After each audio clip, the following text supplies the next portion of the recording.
Mapagpalang gabi mga ka-curious breeder. Yan, ito na lamang po yung mga alaga ko. Mga Alps 1 na pale-headed, possible split bronze fallow. Ito po ay 5 DF pale-headed bronze fallow po yan. Ito yung parents niyan.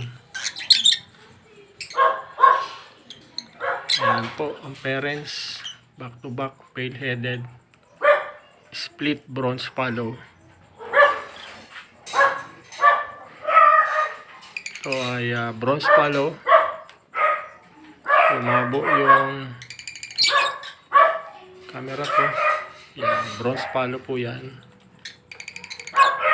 Dark red. Hindi ganong pansin kasi gabi na. Yun naman mga fisher. Yung green ay possible split dan fallow. At yung pastel opaline na yan ay split sa ino. Pero hindi po pwedeng magpares yung dalawang yan. Mag-mix kasi yung mutation. Ito naman yung aking green split opaline at green split sa par blue. Yung green split opa na yon, yung cock ay split na rin sa blue. Ito po ay naglabas ng par blue opaline at green opaline na mga hen kasi split opa yung cock. Naalala ko merong nagtanong, meron siyang parisan daw na green opaline yung kanyang hen at hindi niya alam kung split sa blue yung green opaline niya na hen at yung kapares niya ay green din.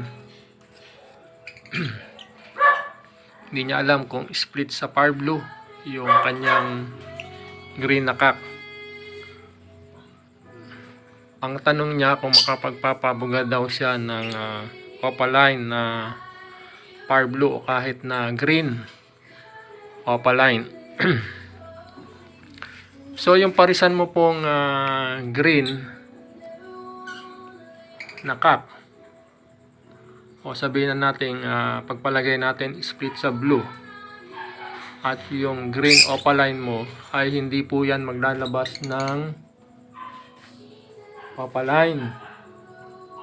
Ang ilalabas ng po niyan ay green split opaline na cock at yung hen na anak ay normal.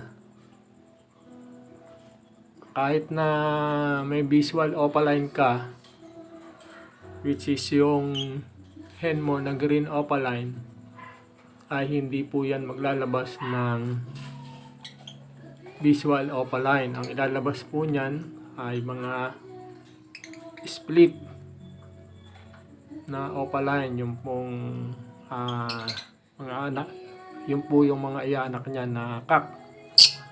At yung mga cock na yun ay pwede mong gawing materials na, no? Kapag ipinaris mo siya sa green na personata ay pwede ka na makapagpalabas ng visual opaline na hen, sex link hen.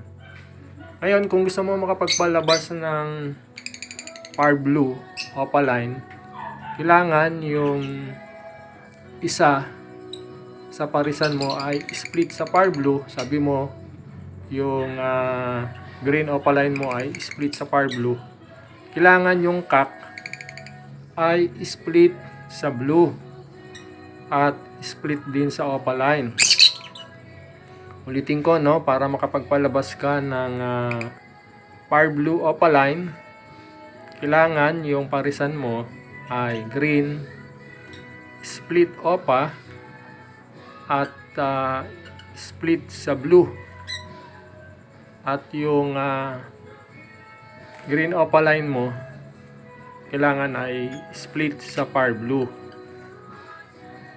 Yan. Kasi po ang blue at turquoise o Par Blue ay coallele to each other, no? Kapag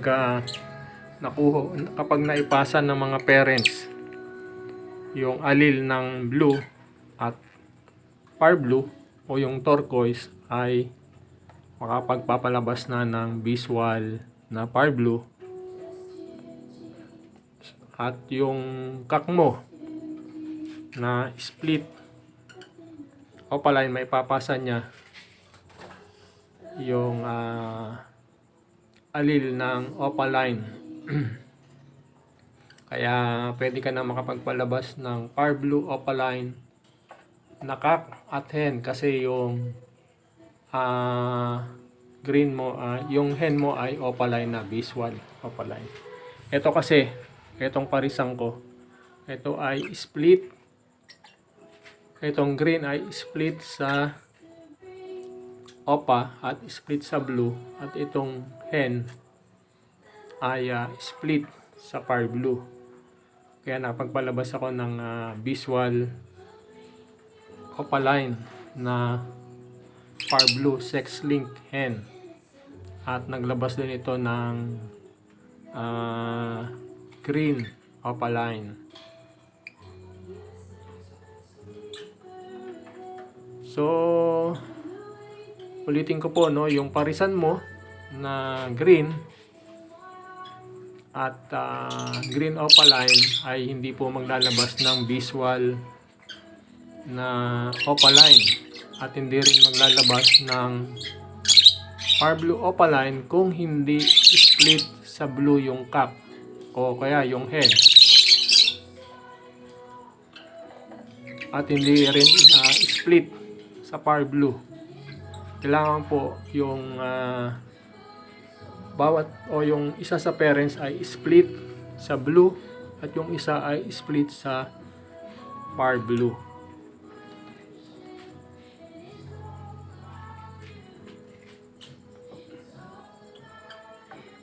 So hanggang dito na lamang po. Sana po ay nakuha mo. Kung hindi mo makuha ng minsanan, ay pwede mo pong balik-balikan yung video na ito. At may mga previous video rin ako na ang content ay kung paano makapagpapalabas ng mga opaline, visual opaline. Doon ay magkakaroon ka ng idea kung paano makapagpapalabas ng visual opaline.